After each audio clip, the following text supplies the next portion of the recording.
आज प्रबाद पुरुष भूमिपुत्र विजु पट्टनायक 109तम जन्म जयंती जगतसिंहपुर सदर महकुमा स्थित आदिकवि सारदा दास संस्कृति भवन में पालित हो जाइछि। ए अवसर में बरपुत्र विजु बाबू जन्म जयंती में उपस्थित अतिथि माने मन पकाइबा सह तांको श्रद्धांजलि अर्पण करथिले। अनुष्ठित ଏହି कार्यक्रम में पूर्वतन विधायक प्रशांत कुमार मुदुली, चिरंजीव विश्वाल, ज्योतिष दास, जिला परिषद अध्यक्ष मनोज कुमार भोई, ब्लॉक अध्यक्षा कनक प्रभा लेंका, उपाध्यक्ष रतिरंजन बेहरा समेत दलर बहु वरिष्ठ नेतृवृंद उपस्थित थिले। से महान व्यक्ति 109तम जन्म जयंती अवसर में ओडिशा प्रति रहिथिबा तांकर महान अवदान, राज्य राजनीति आरंभ करी जातीय राजनीति क्षेत्र में अवदान सहित इंडोनेशिया स्वाधीनता संग्राम में तांकर भूमिका संपर्क में समस्त आलोकपात करने सह विजुबाबू स्मृतिचारण करथिले।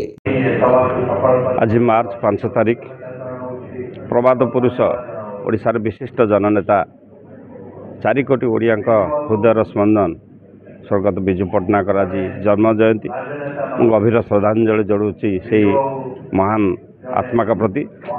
ओडिशा रे जदि आज विकास बोली किछि थाए तार दृढ़ मूलदुआ पकई थे से प्रबाद पुरुष विजु पट्टनायक। ओडिशार गर्व सी, ओडिशार गौरव गौरव सी एवं यही परिप्रेक्षी रे आज सारा ओडिशार 4.5 कोटी ओडिया भितर से एक स्वतंत्र स्थान में अधिकार कर स्वाभिमान लड़ाई करती।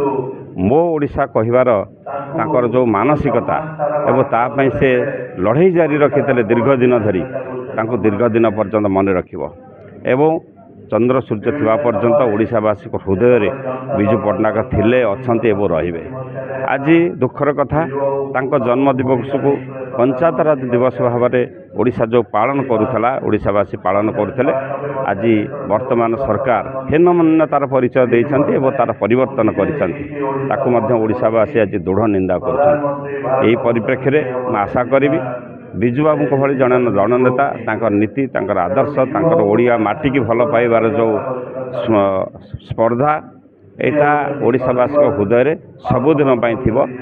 विजु बाबू अमर रहे। जगतसिंहपुर राकेश कुमार राय रिपोर्ट, विश्व विजयी न्यूज ओडिशा।